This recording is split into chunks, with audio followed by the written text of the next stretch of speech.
इसीलिए कहते हैं कि रेमेडी कभी भी जब लो तो उस व्यक्ति से मत लो जिसकी कोई आध्यात्मिक पहुंच नहीं है। और इसीलिए मैं कहता हूं कि रेमेडी स्कैम के रूप में सामने आ रही है, लोगों पर काम नहीं कर रही है।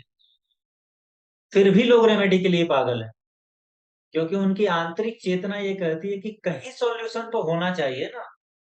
तो हम जो हीलिंग कर रहे होते हैं, जब हम एनर्जी पे रेमेडी के लिए काम कर रहे होते हैं, हम उसके एड्रेस को बदल रहे होते हैं। उसमें जो तत्व फ्लो कर रहा है वो हमेशा एनर्जी में जाना है और मैटर के किसी एड्रेस में वापस लौट आना है, तभी तो वो सेम मैटर बनेगा ना। नहीं तो वो एनर्जी अगर ऐसे घूमती रहेगी तो हो सकता है पेन का अगली बार पेंसिल बन जाए। बस उसके बारे में भी सिखाइएगा कि समय मिले तो।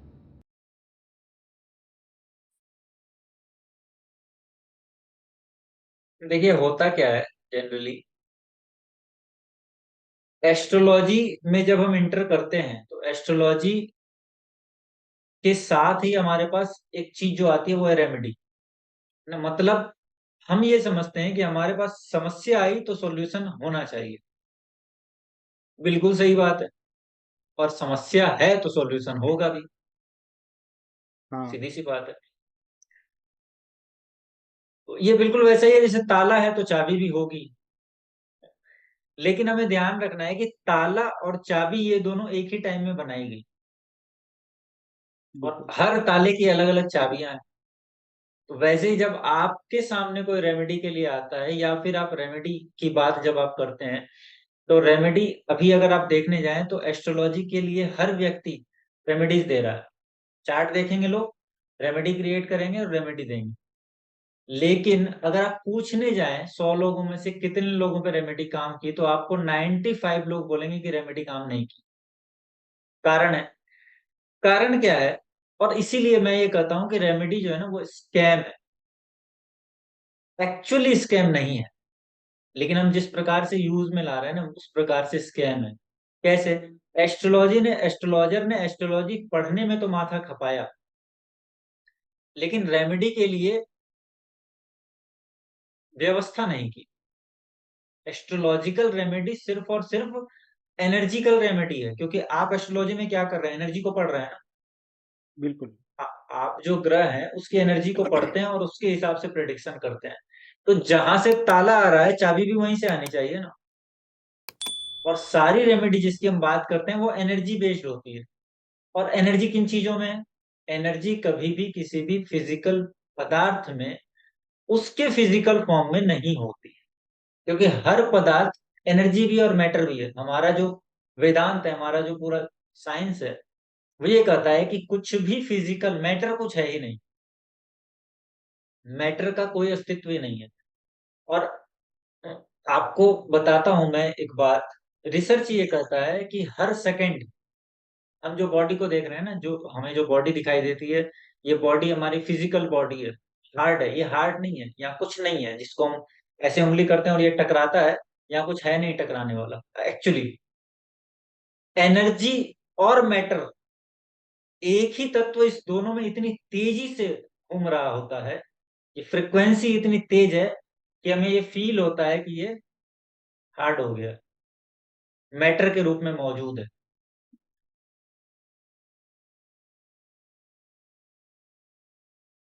और ये फ्रिक्वेंसी कितनी है? जो रिसर्चर है वो ये कहते हैं कि एक सेकंड में एनर्जी मैटर के रूप में और मैटर एनर्जी के रूप में बदल जाती है 10, एक एक सेकंड में। अब अगर ये इतनी फ्रिक्वेंसी है तो कब मैटर एनर्जी हुआ और कब एनर्जी मैटर हुआ इसका पता नहीं चलेगा।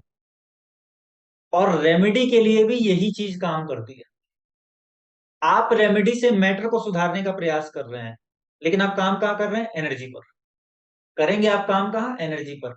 तो ये काम कैसे करता है? हम कहते हैं ना सेल्फ हीलिंग काम करती है, साइकोलॉजिकल हीलिंग काम करती है। ये सारी चीजें एनर्जी पर काम करती है, फिजिकल मैटर पे कुछ काम नहीं करता। तो ये कब काम करता है? ये तब काम करता है जब वो फ्रिक्वेंसी में वो जो एक ही एनर्जी है, वो जो एक ही चेतना है, वो लौट कर जब आती है, जितनी बार वो लौट कर आती है चेतना के अपने स्वरूप में, एनर्जी के स्वरूप में, वहां पर एनर्जी से क्रिएट किया गया इन्फ्लुएंस वहां काम कर जाता है।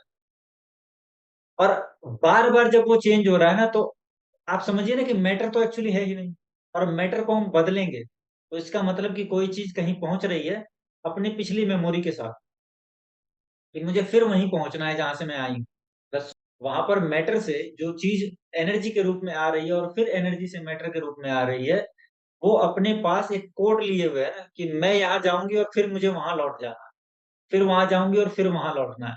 इसीलिए तो एक फॉर्म क्रिएट होता है।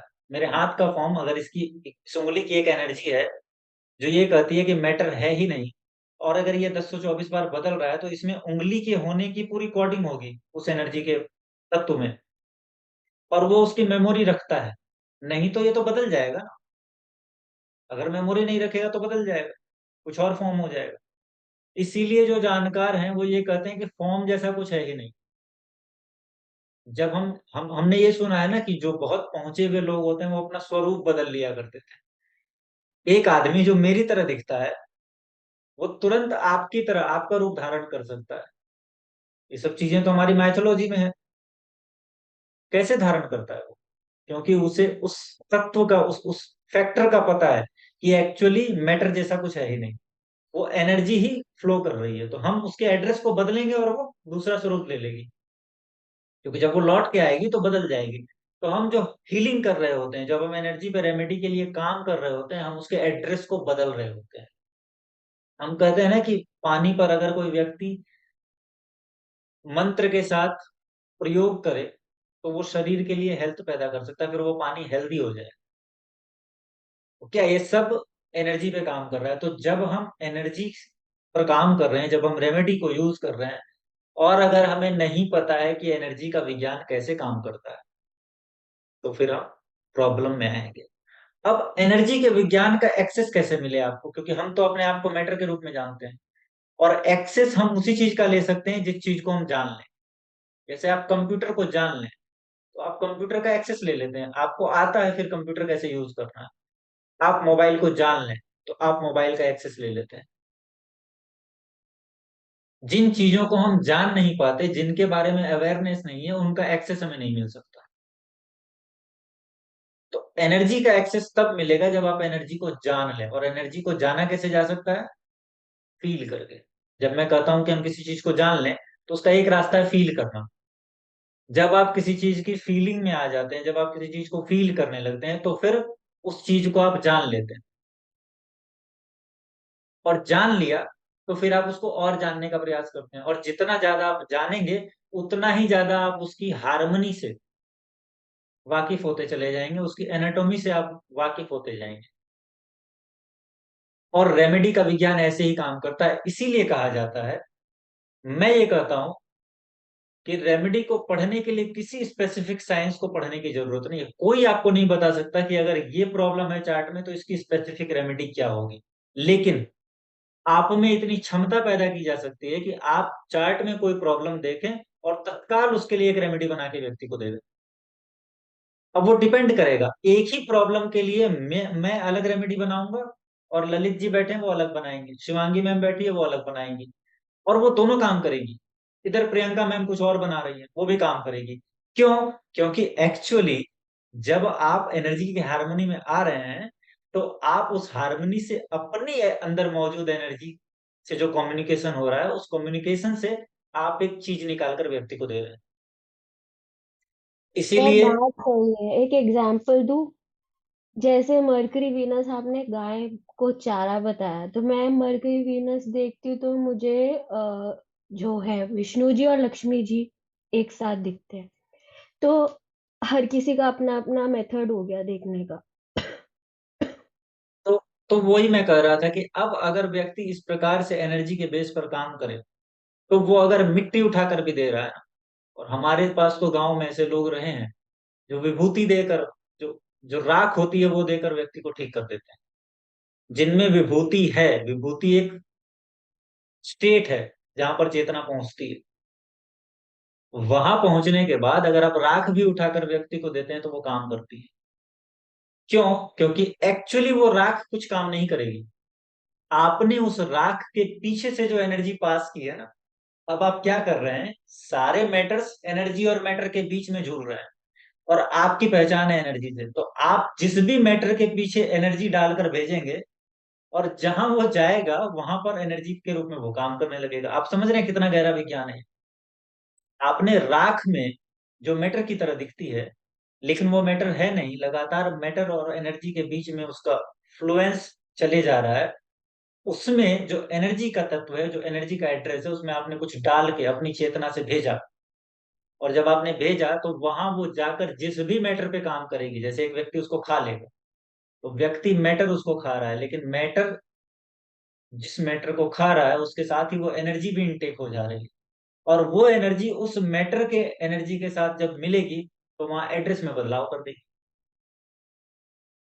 और इसी बदलाव के कारण रेमेडी हो जाती है। और इसीलिए तो आजकल जो साइंस है, मेडिकल साइंस, जो अभी और आगे बढ़ेगा या बढ़ रहा है, जो अब हीलिंग की बात करने लगा है, वो ये बताता है कि आप बिना दवाइयों के खुद को हील कर सकते हैं। क्यों और कैसे? आप सिग्नल देते हैं अपने आप को साइकोलॉजिकली। वो क्या है वो सिग्नल? एक्चुअली वो जो तत्व है ना, जो एनर्जी और मैटर के बीच लगातार घूम रहा है, लगातार झूल रहा है, उसके एड्रेस में कुछ इन्फ्लुएंस करना ही है, उसके अलावा कुछ भी नहीं। और ये हमें नहीं आता, और ये आएगा कैसे? ये आएगा साधना से। मैंने क्या कहा कि जब आप फील कर लेते हैं तो आप जान जाते हैं, जब आप फील कर लेते हैं तो आप समझ जाते हैं। हम ताला लेते हैं हाथ में और चाबी घुसाकर ऐसे लॉक करते हैं, तो जब वो लॉक करते हैं तो हमें पता कैसे चलता है कि वो लॉक हो गई? कट से आवाज आती है। एक कट से आवाज आई और आपने उसको सिग्नल की तरह समझा कि वो लॉक हो गया। इसका मतलब कि ताला और चाबी जो काम कर रहे थे, आपने फील किया कुछ और आपने रिजल्ट बनाया कि वो लॉक हो गया। और कई बार जब आप बेहतर ढंग से फील करने लगे ना, जब आपकी साधना बहुत ऊपर चली जाती है और आप खूब अच्छी तरीके से फील करने लगे, तो आपको ताले के भीतर भी दिखाई देगा। मैंने ऐसे घुमाया है और लीवर सारे के सारे घूम रहे हैं और ताला लॉक हो गया। ये स्टेट है व्यक्ति की चेतना का, जो आध्यात्मिकता से आता है। इसीलिए कहते हैं कि रेमेडी कभी भी जब लो, तो उस व्यक्ति से मत लो जिसकी कोई आध्यात्मिक पहुंच नहीं है। और इसीलिए मैं कहता हूं कि रेमेडी स्कैम के रूप में सामने आ रही है, लोगों पर काम नहीं कर रही है। फिर भी लोग रेमेडी के लिए पागल हैं, क्योंकि उनकी आंतरिक चेतना ये कहती है कि कहीं सॉल्यूशन तो होना चाहिए ना, कुछ तो होना चाहिए। और इसीलिए मैं आज तक मैं बताता था ललित जी कि मैं रेमेडी की बात नहीं करता। इसीलिए जब मुझे कोई बोलता है ना रेमेडी, तो मैं कहता हूँ मैं रेमेडी की बात नहीं करूँ, क्योंकि उसका विज्ञान ही अलग है। उस तक पहुंचने के पूरे पूरे, पूरे शास्त्र ही अलग है। मंत्रों से रेमेडी सिर्फ नहीं बनती, लेकिन मंत्रों के साथ जब शक्ति उत्पन्न होती है, और शक्ति किसमें है? मैटर में कोई शक्ति नहीं है, एनर्जी में शक्ति है। तो वो जब क्रिएट होती है ना, तो मंत्रों से, मिट्टी से, है ना, कौवे को खिला देने से, पानी में बहा देने से, जमीन में गाड़ देने से, हवा में उछाल देने से, कहीं से भी रेमेडी पैदा हो सकती है, क्योंकि सब एक्चुअली एक है।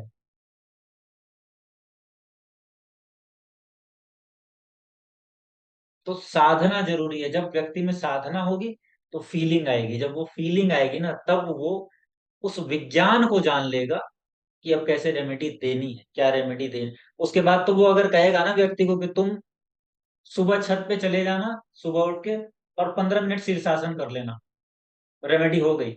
उस शीर्षासन में रेमेडी हो जाएगी। कुछ करना नहीं है, लेकिन उस शीर्षासन से भी उसको रेमेडी मिल जाएगी। इसीलिए तो इतनी बेतुकी चीजें हम देखते आ रहे हैं ना, जिसे लोग अवैज्ञानिक कर देते हैं, कि मिट्टी खाने से कोई ठीक हो सकता है, राख खाने से कोई ठीक हो सकता है,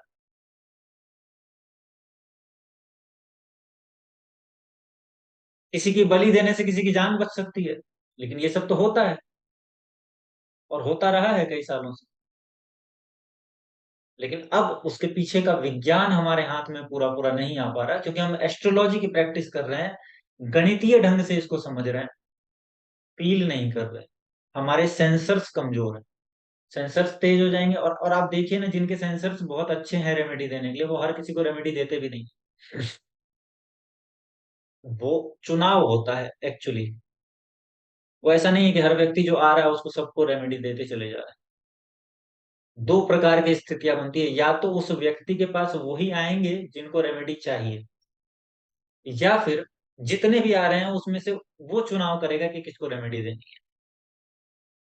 तो ये चुनाव भी वो नहीं कर रहा, एक्चुअली वो एनर्जी ही कर रही है, जो एनर्जी हर जगह मैटर और एनर्जी के बीच में फ्लो कर रही।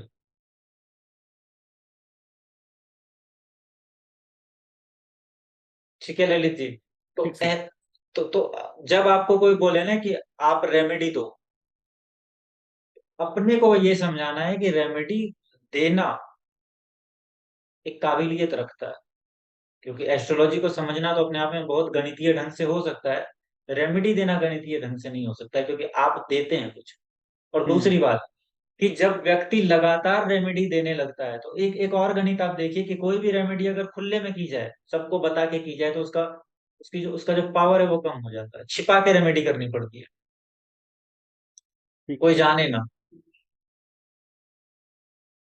क्यों? क्योंकि कुछ दिया गया है जो बहुत, जितना वो फैलेगी ना उतना ज्यादा वो डिस्ट्रीब्यूट हो जाएगी। एनर्जी है ना। सही। आप एक दिया जला के एक कमरे में रखिए, तो रोशनी दिखती है। आप उसी दिए को सूर्य के सामने रख दीजिए, तो दिए की रोशनी नहीं दिखेगी, क्योंकि आपने जो जगह थी, जो जो बाउंड्री थी कमरे की, उसको हटा दिया। तो बाउंड्री जरूरी है इसके लिए भी, रेमेडी के लिए भी। इसीलिए इसको निश्चित समय पे किया जाता है। इसके अलावा चूंकि ये एनर्जी से काम करती है, इसीलिए आप देखिए कि इसके लिए निश्चित मुहूर्त होता है, निश्चित टाइम होता है, सब कुछ होता है। क्यों? क्योंकि एनर्जी के सारे फैक्टर्स को अलाइनमेंट में आना चाहिए। जब वो अलाइनमेंट में आएंगे, तभी तो पूरी एनर्जी काम करेगी ना। ऐसा थोड़ी है कि हम कभी भी कुछ भी रेमेडी किए जा रहे हैं। तो रेमेडी काम नहीं करती है, तो इसका कारण ये है कि हम वो अलाइनमेंट भी नहीं कर रहे, हमारी अपनी क्षमता कम है। और जब एक व्यक्ति क्षमतावान हो जाता है अपनी साधना के द्वारा, और वो लगातार रेमेडी देने लगता है, तो ऐसा भी नहीं है कि अगर आप में क्षमता आ गई है तो आप लगातार रेमेडी देते जाइए। क्यों? क्योंकि फिर आपने जो झोली में इकट्ठा किया है वो सब डिस्ट्रीब्यूट होगा, और एक टाइम आएगा जब झोली खाली हो जाएगी।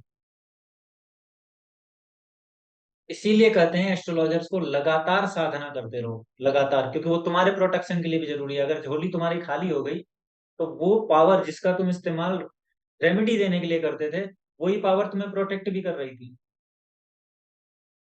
अब वो प्रोटेक्शन खत्म हो गया, अब तुम कोई निगेटिव चार्ट देखोगे और तुरंत तुम्हारी तबीयत खराब हो जाएगी, क्योंकि एनर्जी तुमने ऑब्जर्व कर ली उस चार्ट। इतनी बातें हैं, इतनी सारी चीजें, और ये बहुत थोड़ी सी बातें हैं जो मैंने अभी आपको बताई। इतना गहरा साइंस है रेमेडी का, इतना गहरा साइंस है कि कंप्लीटली आंख खोल देने वाली बात है। एक व्यक्ति जिसकी आंख नहीं खुली है, वो रेमेडी दे ही नहीं सकता। रेमेडी के रूप में आप अपने क्लाइंट को, या वो व्यक्ति जो परेशान है, उसको ईश्वर का आशीर्वाद ट्रांसफर कर रहे होते हैं। कहने की भाषा में एक्चुअली तो एनर्जी ट्रांसफर होती है।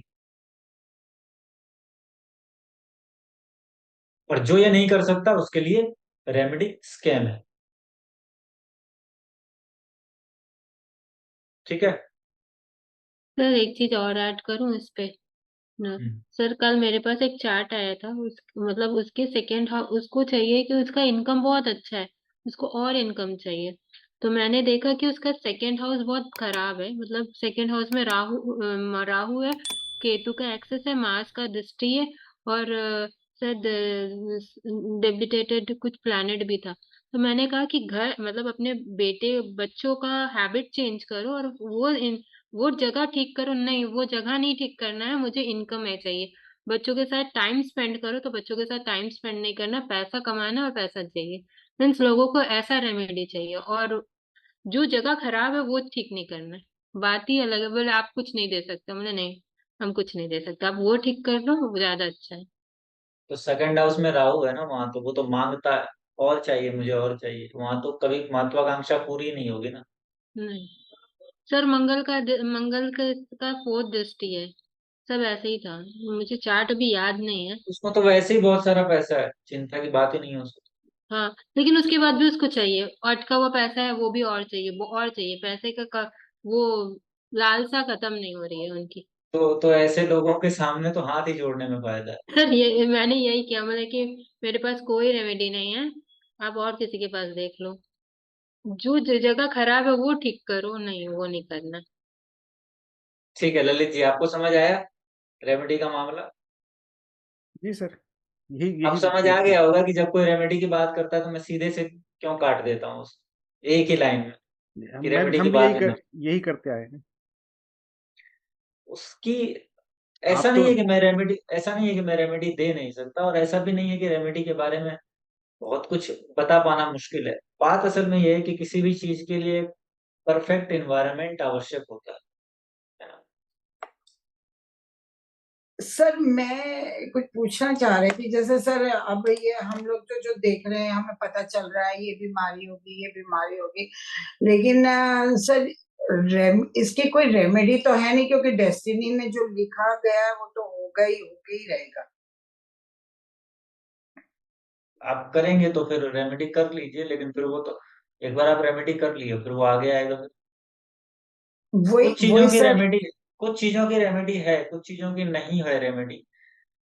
कारण क्या है समझना, पिछली बार भी मैंने बोला था रेमेडी पर जब मैंने बात की थी कि रेमेडी आपकी चार्ट में देखिए, बात यह है कि इलाज होना चाहिए। रेमेडी भी तो इलाज ही है ना। हम रेमेडी के पीछे इसलिए भाग रहे हैं क्योंकि वो पिछले जमाने का इलाज था, वो पिछले जमाने का मेडिकल सिस्टम था, उतना ही तो है ना।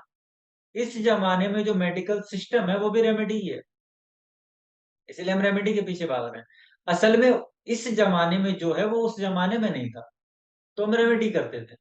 लेकिन अब उस जमाने की चीजों को भी हम ले आए और अभी की चीजों को भी ले आए और मिक्स करें, तो दोनों चीजें मिला करके आप खिचड़ी पैदा कर देंगे, उसमें दिक्कत आएगी। सर या तो आप वो फॉलो कीजिए या फिर आप ये फॉलो कीजिए, क्योंकि वहां जो रेमेडी दी जाती थी वो इंटेंस पावर के साथ दी जाती थी, और अब जो रेमेडी दी जाती है वो इंटेंस केयर यूनिट के साथ दी जाती है, आईसीयू। फर्क है। मेडिकल की बात अगर आप करें तो ये समझना पड़ेगा। इंटेंस पावर अगर आपको मिलती है तो रेमेडी है। और अब रेमेडी की बात करें, एक व्यक्ति जिसको बीमारी हुई उसको एक समय के बाद ठीक होना है, ये तो डिसाइड किया गया ना। जब ठीक होना है तो या तो वो डॉक्टर से रेमेडी पाकर ठीक हो जाए, या वो संत से रेमेडी पाकर ठीक हो जाए। मकसद तो ठीक होना है। लेकिन जब डॉक्टर से रेमेडी पाकर ठीक होगा ना, तो हम तो कहेंगे कि नहीं, ये तो डॉक्टर ने ठीक किया, इसमें रेमेडी थोड़ी हुई। लेकिन कुदरत के लिए वो रेमेडी है, क्योंकि उसका मकसद तो ठीक सिर्फ ऐसे प्रावधान को सामने लाना है जिससे व्यक्ति ठीक हो जाए। कुदरत की नजर में डॉक्टर दवाई देकर भी ठीक करता है तो वो रेमेडी है, और कोई मिट्टी देकर ठीक करता है तो वो भी रेमेडी है। मिट्टी यानी राख। कोई अगर राख देता है, कोई अगर पानी पिला देता है, कोई अगर फूंक मार देता है, कोई अगर आशीर्वाद दे देता है, वो भी रेमेडी। कोई अगर कहता है उस मंदिर चले जाओ तुम ठीक हो जाओ, वो भी रेमेडी ही है। उसमें दवाइयों के साथ जो एनर्जी को उपयोग किया गया वो एनर्जी को फिजिकल रूप में उपयोग किया गया, उसमें एनर्जी को एनर्जी के रूप में उपयोग किया गया, इतनी बात। लेकिन हम कंफ्यूजन में पड़े हैं। हमारे लिए रेमेडी का मतलब है कोई तंत्र बताए, कोई मंत्र बताए, कोई यंत्र बताए, कोई फूंक बताए, कोई झाड़ बताए, कोई पानी बताए, कोई कुछ और बताए, कोई किसी मंदिर पे जाने को बताए, कोई कहीं पे उल्टा लेटने को बताए, कोई कहीं कुछ दबाने को बताए, कोई कोई कुछ बहाने को बताए। इतनी ये सारी चीजें क्या है, दिमागी खेल है ना।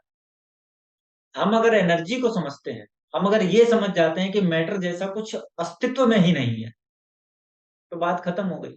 फिर हमारे लिए कोई राख देकर ठीक करता है कि कोई पैरासीटामोल, बात तो वही है।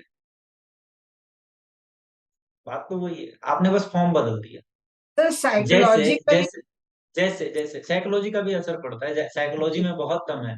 साइकोलॉजी इसलिए ही काम कर रही है क्योंकि असल में कुछ मैटर है नहीं। मैंने आप क्या बताया था, एक एक बार मैंने बताया था कि मैटर और एनर्जी, जो तक तो मैटर और एनर्जी के बीच फ्लो करता है उसकी फ्रीक्वेंसी बहुत हाई है। इतनी हाई है, मतलब उसका जो, अगर आप कैलकुलेशन अगर कुछ दिए गए, तो कहा जाता है कि 10 बार वो सेकंड भर में फ्लो कर जाता है एक से दूसरे में।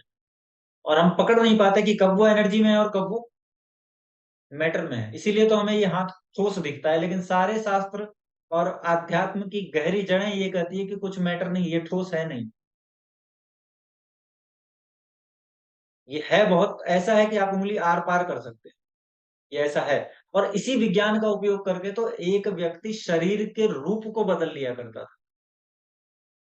एक व्यक्ति जो दूसरे का स्वरूप धारण करके कहीं किसी ऋषि की पत्नी के पास पहुंच गया है, वो क्या कौन से साइंस का उपयोग कर रहा है, वो इसी साइंस का उपयोग कर रहा है। वो जानता है कि कुछ भी मैटर नहीं। तो इसी साइंस के उपयोग से रेमेडी का जन्म हुआ है। जब आप साइकोलॉजिकल रेमेडी की बात कर रहे हैं तो आप अपनी साइकोलॉजिकल एनर्जी से, साइकोलॉजी से अगर आप किसी चीज को इफेक्टेड मानते हैं तो वो क्या है, एनर्जी क्रिएट कर रही है ना आपकी साइकोलॉजी। और आपको पता है कि कुछ भी मैटर नहीं है, तो एनर्जी से एनर्जी को एड्रेस किया जाता है। ऐसा समझिए कि एक छोटा सा पेन है, और उस पेन में हम कहते हैं ये पेन है नहीं, ये एनर्जी है।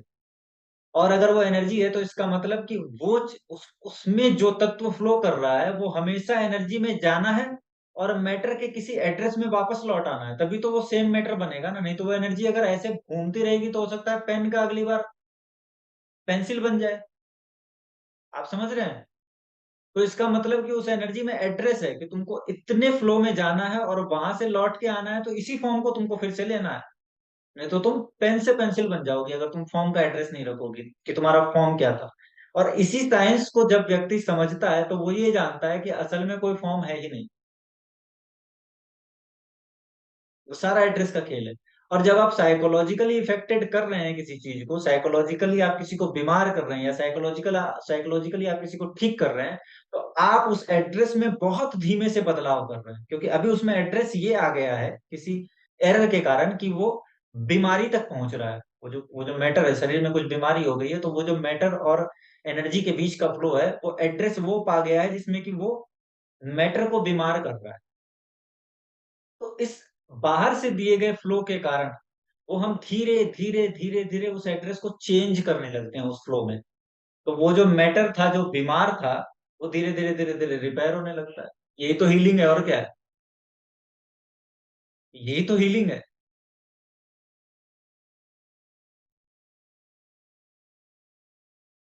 तो हीलिंग कुछ है नहीं, तो एक व्यक्ति की हड्डी सड़ गई और हीलिंग से उसको ठीक किया जा सकता है। वो डॉक्टर बोलेगा काट के निकाल दो, लेकिन हीलर बोलेगा कि नहीं रहने दो, मैं इसको ठीक कर दूंगा। क्यों? क्योंकि वो उस एनर्जी के फ्लो के सिस्टम को जानता है। वो उसको पता है कि हर सेकंड में फ्लो हो रहा है एनर्जी का, जो मैटर को दिख रहा है, मैटर मैटर के रूप में हमें दिख रहा है। हम उसके एड्रेस को बदल देंगे, तो जब वो मैटर का रूप धारण करेगा, क्योंकि एक टाइम है ना जहां पर वो ना तो एनर्जी होगा ना मैटर होगा, उस समय में हम उसके एड्रेस को थोड़ा सा इन्फ्लुएंस करते चले जाएंगे, और हर बार थोड़ा थोड़ा इन्फ्लुएंस करते चले जाएंगे, तो जो बीमार मैटर है वो स्वस्थ मैटर के रूप में हमारे सामने आ जाएगा धीरे धीरे। और अब कहेंगे हीलिंग हो गई। कितना साइंटिफिक मामला है, आप देखिए ना, विज्ञान है पूरा, पूरा विज्ञान है, कोई जादू नहीं है। कोई अगर कहे कि हीलर बेकार की बात है, नहीं, बेकार की बात नहीं है, उसमें विज्ञान है। और यही सारी रेमेडी का विज्ञान है। इस एड्रेस को बदलने के लिए आप किसी भी प्रकार के साधन का उपयोग करें, वो रेमेडी बन जाएगा। अब चाहे वो एड्रेस नींबू निचोड़ के कर दें, या नींबू काट के कर दें, या नींबू मिर्ची लटका के कर दें, है ना, या कोयला जला के कर दें, कुछ भी करके अगर आप उस रेमेडी, उस एनर्जी को अगर आप इन्फ्लुएंस कर सकते हैं, तो यू आर अ हीलर। आप रेमेडी देने के हकदार हैं।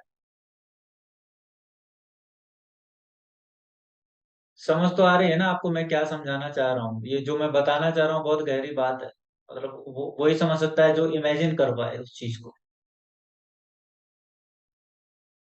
और इसीलिए तो हम कहते हैं ना कि हम जब ब्रह्म की प्राप्ति करेगा तो अहंकार डिसॉल्व हो जाता है।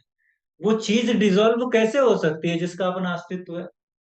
असल में डिसॉल्व वही, क्योंकि डिसॉल्व हो जाना उसका अंतिम अस्तित्व है। कहा जाता है कि अहंकार जब डिसॉल्व हुआ तो वो अंतिम स्टेट में पहुंच गया। अंतिम स्टेट तो डिसॉल्व होना है। अभी जो मैटर के रूप में दिख रहा है वो एक्चुअली अंतिम स्टेट नहीं है, वो भ्रम भी हो सकता है।